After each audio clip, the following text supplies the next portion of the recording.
बच्चों, हम लोग पॉलिनोमियल पढ़े थे जिसमें काइंड्स ऑफ पॉलिनोमियल बताए थे और कहे थे कि उसमें दो के बारे में ही हमको पढ़ना है, क्वाड्रेटिक पॉलिनोमियल और क्यूबिक पॉलिनोमियल। अब उसमें हमको सवाल पर आ जाना था, तो हम देखते क्या होता है। एक टर्म और हमें पढ़ने की ज़रूरत है, इसको हम लोग बोलते zero of a polynomial.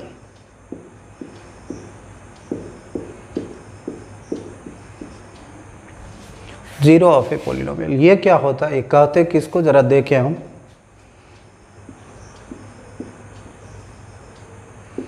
The value of variable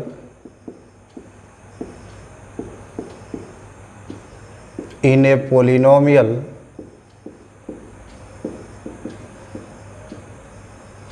which make it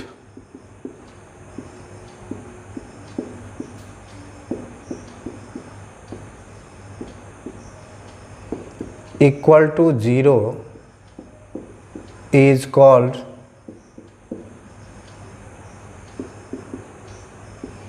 the zero of that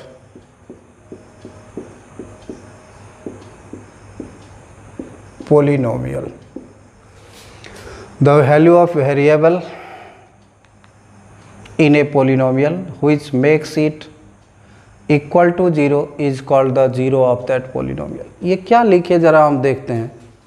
जैसे एज फॉर एग्जाम्पल हम लिखे कि ये x + 5 एक पोलिनोमियल, x² - x - 6 ये दूसरा पोलिनोमियल, ये x² - 36 ये तीसरा पोलिनोमियल। तो जीरो का मतलब होता है कि इसमें जो वेरिएबल है, जैसे इस पोलिनोमियल में हमारा वेरिएबल x है, तो इस x का क्या वैल्यू हो कि ये पूरा का पूरा पोलिनोमियल जीरो बन जाए, वही इसका जीरो कहलाएगा। जैसे इस पोलिनोमियल में भी हमारा वेरिएबल x है, इस वेरिएबल का क्या वैल्यू हम डालें, x की जगह क्या वैल्यू डालें जो ये पूरा का पूरा जीरो के बराबर हो जाए, वही हमारा कहलाता है जीरो ऑफ ए पॉलिनोमियल। तो इसके लिए हम करते क्या, जैसे ये साधारण तौर पर अगर हम देखें तो x + 5 है, तो x के जगह अगर हम -5 डाल देंगे तो ये पूरा का पूरा हमको जीरो बन जाएगा, यानी कि इस पॉलिनोमियल का जीरो हमारा -5। हम देखते हैं निकालेंगे कैसे। जैसे जिसका भी जीरो निकालना हो, जैसे हम पहला देख रहे हैं, जिसका भी जीरो निकालना हो इतना बराबर हम जीरो कर देंगे, तो x + 5 बराबर 0, यानी कि यहाँ से हम x का वैल्यू निकाले और हमारा -5 आया।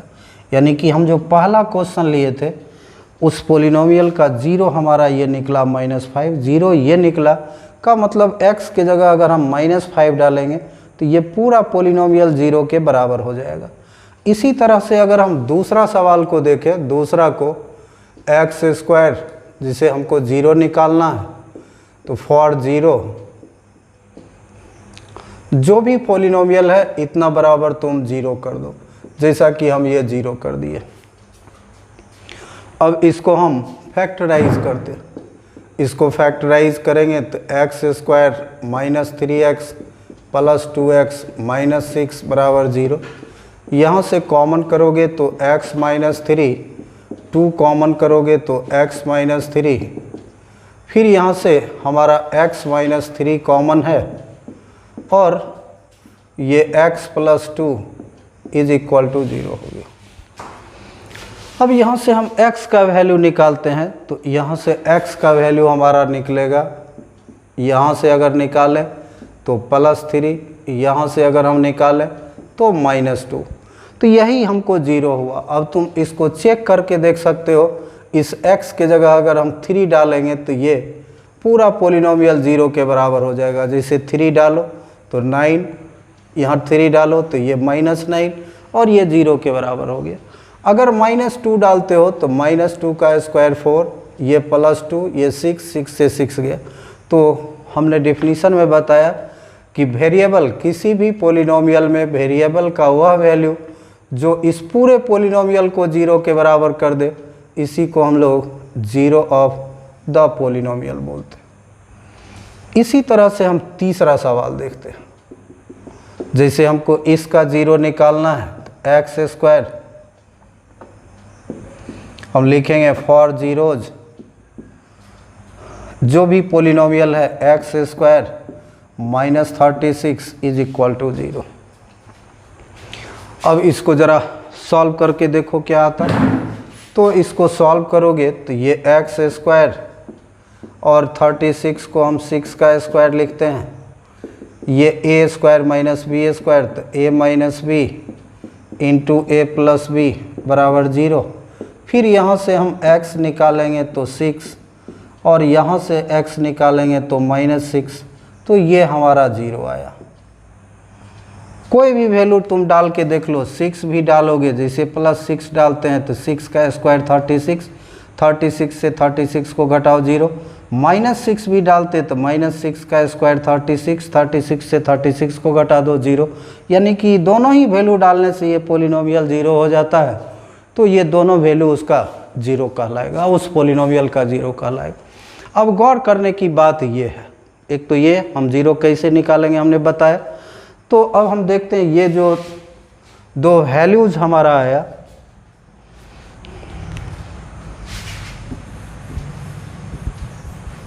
अब हम ज़रा देखेंगे, इसमें बात करेंगे, गौर करेंगे। अब हम देखें, जैसे पहला सवाल था ये हमारा पॉलिनोमियल था x + 5। जैसे हमारा पहला क्वेश्चन उठना चाहिए कि इसमें एक 0 आया और इस सवाल में हमारा 2 0 आया। तो यहाँ से याद रखोगे दोस्तों कि जैसे इस पॉलिनोमियल का हमारा डिग्री 1 है, तो जिसका डिग्री 1 होगा उसका एक ही 0 आएगा। कहने का मतलब उसमें वेरिएबल का एक ही वैल्यू होगा जो इसको 0 बना सकता है। और इसमें अगर हम देखें तो इसका डिग्री 2 है और जिसका डिग्री 2 है उसमें 2 0 आएगा, जिसका डिग्री 3 होगा उसमें 3 0 आएगा।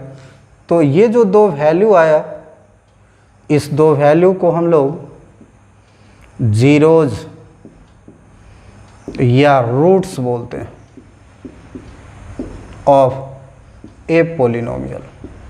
जीरोज को ही हम लोग दूसरा नाम रूट्स बोलते हैं। और यहाँ हमने देखा कि डिग्री 2 वाले को हम क्वाड्रेटिक पॉलिनोमियल बोलते हैं। तो डिग्री 2 अगर है तो 2 0 होगा, यानी कि किसी भी क्वाड्रेटिक पॉलिनोमियल का हमारा 2 0 होगा। और क्या होगा, कैसे निकालेंगे हम देखें, और भी हम इसको अब देखते हैं। तो हमारा जो पहला सवाल होगा बुक का, वो कुछ इसी से रिलेटेड होगा।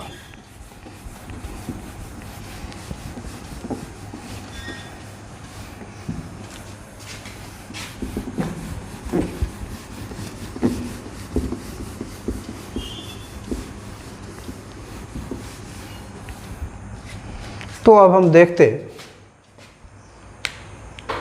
Zeros of quadratic polynomial.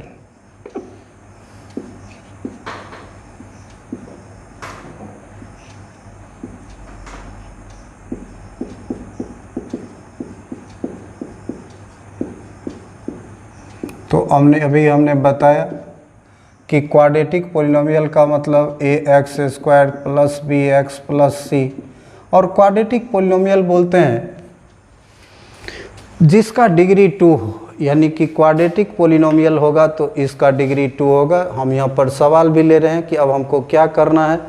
हम आ रहे हैं एक्सरसाइज 2.2 पर। 2.1 में बहुत कुछ नहीं करना है। 2.1 में कुछ ग्राफ्स दिए हुए हैं, उसको हम लोग भविष्य के लेक्चर्स में देखेंगे। उसमें बनाना नहीं है कुछ, बस देख के ग्राफ देख के बताना है, उसको हम लोग आगे करेंगे। बनाने वाला हमारा यहाँ से शुरू होता है। जैसे हमारे पास क्वेश्चन है, find the zeros of x² - x - 6 and verify its relation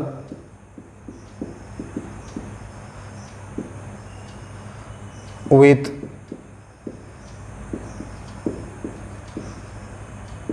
coefficients. अब हम देखते हैं ये हमारा क्या, यही हमारा एक्सरसाइज 2.2 का पहला क्वेश्चन होगा और हम कैसे बनाएंगे इसके बारे में देखते हैं। तो ये क्वाड्रेटिक पॉलिनोमियल है, अभी हमने बताया इसका डिग्री 2, तो और हम करके प्रैक्टिकली दिखाए कि जिसका डिग्री 2 होगा उसका 2 जीरो होगा। तो हम लेट करते हैं 2 zeros of A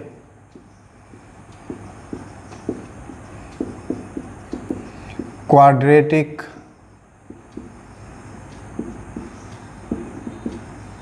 polynomial are alpha and beta. हम लोग जीरोज को मान लिए क्वाड्रेटिक पोलिनोमियल डिग्री 2 का मतलब 2 जीरो होगा, उस दोनों जीरो को हम लोग अल्फा और बीटा मान लिए। और अभी हमने बताया कि जीरोज को हम लोग रूट्स भी बोलते हैं, जीरोज को हम लोग रूट्स भी बोलते हैं। तो अब इसमें हमारे पास दो फॉर्मूला आएगा, एक है हमारा सम ऑफ जीरोज, या इसको हम लोग रूट्स भी बोलते। तो इसके लिए हमारा फॉर्मूला होता minus coefficient of x by coefficient of x square, यानी कि minus coefficient of x, x का कोएफिशिएंट हमारा बी है, अब बट्टे कोएफिशिएंट ऑफ एक्स स्क्वायर का कोएफिशिएंट ये है। और दूसरा हम फॉर्मूला देखते प्रोडक्ट ऑफ जीरोज, या इसको हम लोग रूट्स भी बोल सकते। इसके लिए हमारा फॉर्मूला बनता है, फॉर्मूला होता है हमारा कांस्टेंट टर्म बटे कोएफिशिएंट ऑफ एक्स स्क्वायर। तो इस क्वाड्रेटिक पॉलिनोमियल में कांस्टेंट टर्म का मतलब हमारा सी और कोएफिशिएंट ऑफ एक्स स्क्वायर का मतलब ए। तो ये हमारा दो फार्मूलाज की ज़रूरत है उस सवाल को बनाने के लिए। तो एक सम ऑफ जीरोज या सम ऑफ रूट्स, इसको अगर हम सिंबॉलिक रिप्रेजेंट करें तो alpha plus beta, product of zeros इसको सिंबॉलिक रिप्रेजेंट करें तो अल्फ़ा इंटू बीटा। तो ये सिंबल से अब हम देखते हैं उस सवाल में हमको क्या कहता है, जिससे कि आप 2.2 को बना सकते हो। तो सबसे पहला बात इसमें कहता है फाइंड द जीरोज। तो जीरोज निकालने के लिए अभी हमने बताया कि जो भी पॉलिनोमियल है इतना बराबर हम जीरो कर देंगे। अब इसको हम फैक्टराइज करेंगे तो x square minus 3x plus 2x minus 6 is equal to 0। यहाँ से x को हम कॉमन करेंगे तो x माइनस 3, यहाँ से 2 को कॉमन करेंगे तो x माइनस 3, फिर हमारा x माइनस 3 कॉमन हो गया, बचा x प्लस 2। देयरफॉर यहाँ से अगर हम x निकालें तो 3, या यहाँ से हम निकालते हैं तो माइनस 2। ये हमारा 2 जीरो आया, एक को हम लोग अल्फ़ा बोलते हैं, एक को बीटा बोलते हैं। अब उसके बाद उस क्वेश्चन में कहता है कि verify it's relation with coefficients. अब वेरीफाई के लिए हम क्या करेंगे सो देखते हैं हम वेरिफिकेशन।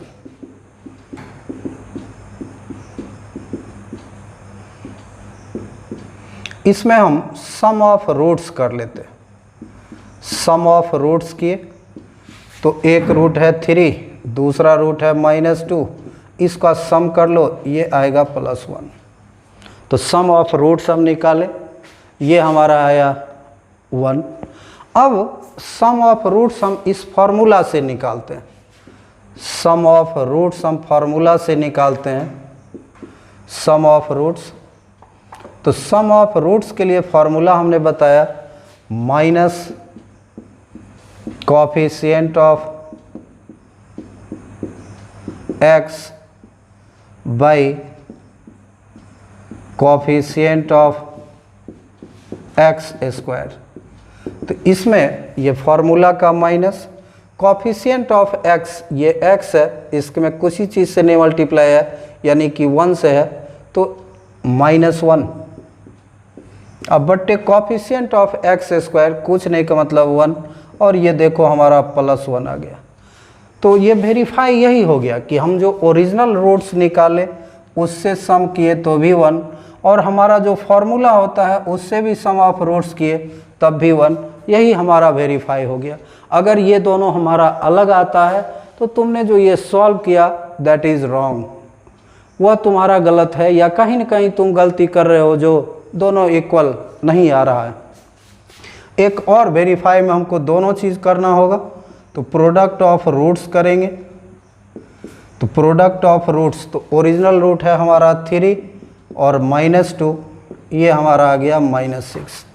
अब हम फार्मूला से निकालेंगे प्रोडक्ट ऑफ रूट्स। तो प्रोडक्ट ऑफ रूट्स के लिए यहाँ पर बताया गया है फार्मूला, कांस्टेंट टर्म